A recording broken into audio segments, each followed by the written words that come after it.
सल्लि अला मुहम्मद व अला आलि मुहम्मद कमा सल्लैत अला इब्राहीम व अला आलि इब्राहीम।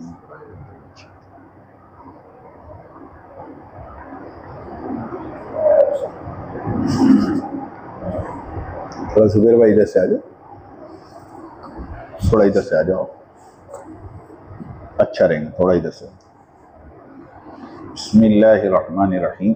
देखो, जहाँ पर मगरिब के बाद गश्त हो वहाँ असर के बाद क्या करना, ये सवाल पूछा निज़ामुद्दीन ने। तो वहाँ पर ये बात कही कि आप अपने साथियों को छोड़कर दावत की बात करें, वरना हमारे जहनों में कि फ़ज़ाइल ज़िक्र होगा। नहीं, फ़ज़ाइल ज़िक्र तो बाद में, पहले हमारे साथियों को छोड़कर दावत की बात हो, दावत के फ़ज़ाइल बताए जाएं। नहीं समझा? आप जब तक दावत के फ़ज़ाइल सुनोगे नहीं, आपको शौक़ पैदा नहीं होगा। अल्लाह ने कुरान में इंसान की 5 बुराइयां बयान की। कितनी? 5। उसमें एक बुराई इंसान की ये बयान की है कि इंसान लालची है। वकानल इंसानो कतूरा। इंसान कौन है? लालची है। लालची, इसकी तबीयत में लालच है। इसको जब तक नफा नहीं बताओ ये कोई काम करता, कोई भी काम आप इसको बताओ, ये पहला सवाल क्या करेगा मालूम? इसमें मेरा कितना टका? अपने टके की बात करो, फिर आगे बढ़े। ये इंसान की फितरत है। इसको जब तक दो नहीं, ये काम करता नहीं। तो दावत के काम में भी फजाइल को बताना बहुत ज़रूरी है। इनको बताओ अल्लाह के रास्ते में चलने पर क्या मिलेगा, लोगों को अल्लाह की तरफ बुलाने पर क्या मिलेगा, है ना। जो फजाइल सही हदीसों में है अल्लाह के रास्ते के, उसको बयान करो। और कसम खा के कहता हूँ, अल्लाह के रास्ते के एक एक फजाइल ऐसे हैं ना कि हम सोच नहीं सकते। सबसे पहली बात आपको बताऊं, जो बंदा सिर्फ अल्लाह के रास्ते में कदम उठाता है, अल्लाह पाक सबसे पहले उसको गुनाहों से पाक कर देते हैं।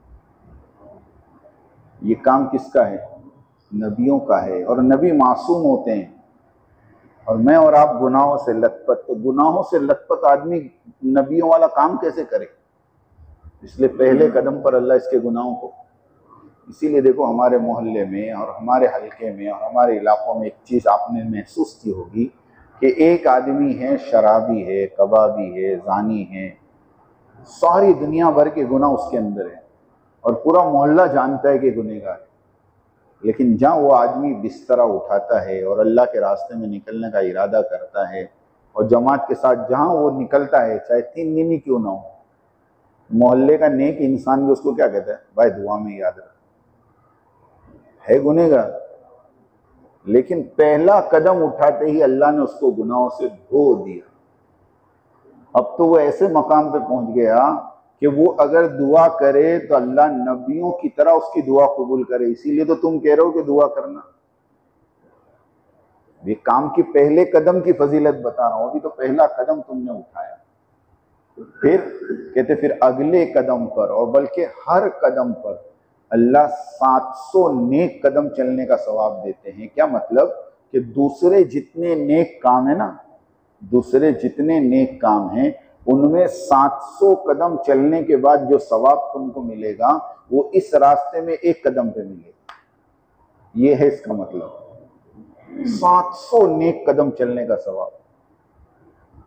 और इस रास्ते का गर्द और गुबार और जहन्नम का धुआं एक जगह जमा नहीं हो सकता। एक जगह मौलाना महबूब साहब एक किस्सा लिखे थे कि हम सहारनपुर में एक इज्तिमा के लिए जा रहे थे। मौलाना यूनुस साहब जौनपुरी रहमतुल्लाह अलैह, जो शेखुल हदीस थे मज़ाहिरुल उलूम सहारनपुर के, कहते वो हमारे साथ रिक्शा में थे। अचानक हवा चली तो धूल उड़ी, और इतनी धूल कि पूरा बदन धूल से अट गया। हजरत ने फौरन रुमाल निकाला और नाक में रखा। मौलाना कह रहे थे मैंने तो कुछ ना रुमाल निकाला ना नाक पे रखा, मैं तो मजे में बैठा हूं। तो शेख यूनुस साहब ने मुझसे कहा कि आपको धूल से तकलीफ नहीं हो रही? इतनी धूल चल रही। तो मौलाना महबूब साहब कहते हैं हमने मौलाना यूनुस को कहा, शेख साहब आप ही तो हदीस पढ़ाते हैं कि अल्लाह के रास्ते की धूल और जहन्नम का धुआं जमा नहीं हो सकता। तो शेख यूनुस ने कहा कि हकीकत में पढ़ाते हम हैं मगर अमल तुम तबलीग वाले करते हो। समझ में? इस रास्ते की धूल की एक कीमत। हजरत ने तो अजीब बात कही कि जन्नत में जाने के बाद जन्नतियों के हुस्न को बढ़ाने के लिए अल्लाह जिस पाउडर को इस्तेमाल करेगा वो इस रास्ते की धूल होगी। बताओ, इस रास्ते की धूल की ये कीमत। अच्छा, अब आगे चलो। आपने किसी से मुलाकात कर ली, कहते हैं मुतकल्लिम ने एक जुमला बोला, अल्लाह करते हैं, ये एक जुमला है, इसके बदले में क्या मिलेगा? तो मूसा अलैहिस्सलाम ने अल्लाह से पूछा कि मूसा अलैहिस्सलाम ने अल्लाह से कहा कि अल्लाह, हमने सारे अमल का अजर देख लिया मगर तेरे बंदों को तेरी तरफ बुलाने पर तू क्या देगा?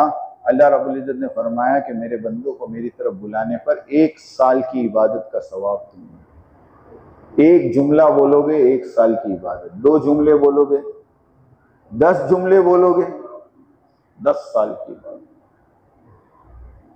ये है कीमत इस रास्ते की, है ना। और आगे फरमाया कि जो आदमी इस रास्ते में चलता है, देखो अल्लाह पाक ये कीमत इसकी लगाते हैं कि इसके बदन को लगकर जो हवा चलती है, अल्लाह उसमें भी हिदायत का नूर होता है। वो हिदायत, वो हवा जिसको लगती है उसको भी हिदायत मिलती है।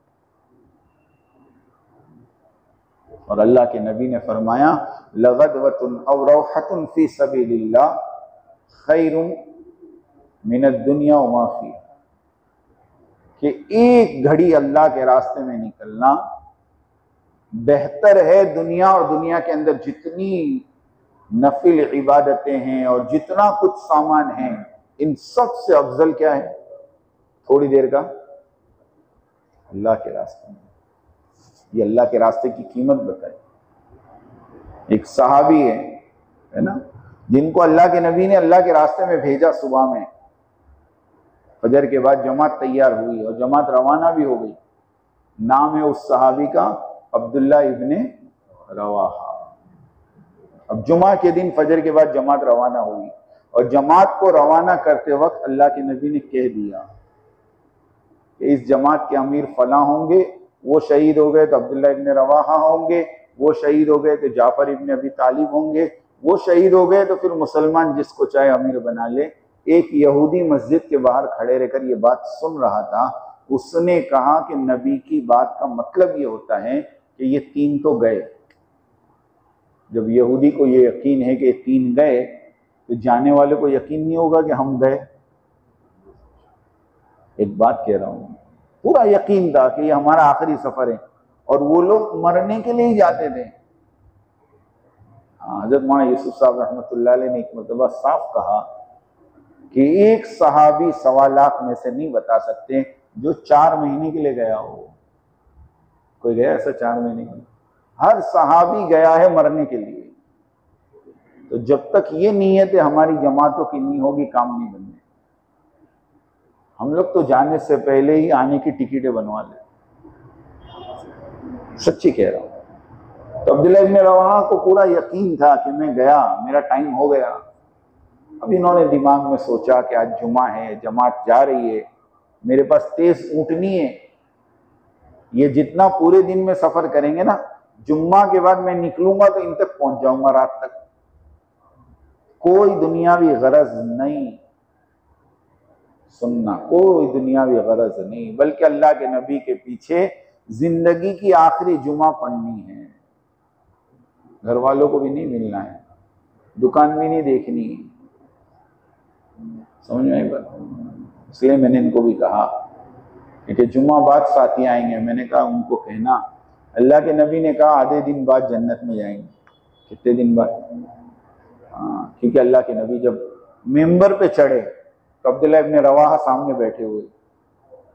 अल्लाह के नबी हुजरे से निकलते थे और यूं आते थे सीधे, और आके सीधे मेंबर पे बैठ गए खुतबा देने के लिए, और सामने अब्दुल्ला इब्ने रवाहा बैठे। अल्लाह के नबी ने खुतबे में देखा, खुतबे में तो कुछ नहीं बोला, लेकिन जब नमाज पूरी हो गई तो कहा अब्दुल्ला तुम गए नहीं अब तक?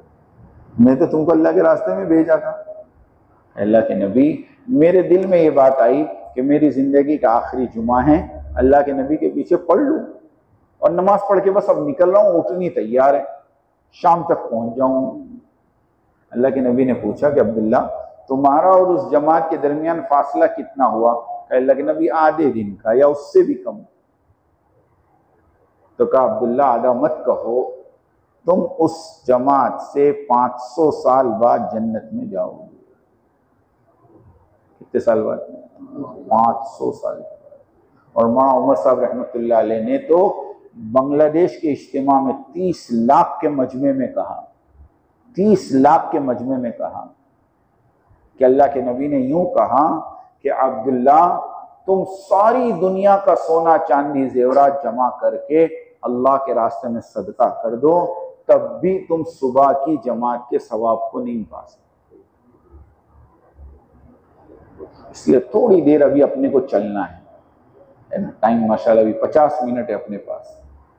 तो हमारे बड़े निजामुद्दीन से कहते हैं जितनी जमातें बन सके 2-2, 3-3 आदमी की, वो जमातें बनाकर रवाना कर दें, ताकि मकामी जो लोग गश्तों में शरीक होने वाले उनकी मुलाकात करके उनको गश्तों में जोड़ लें।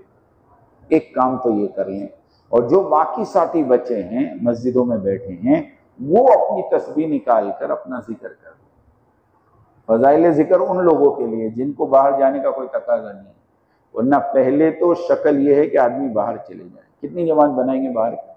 अयस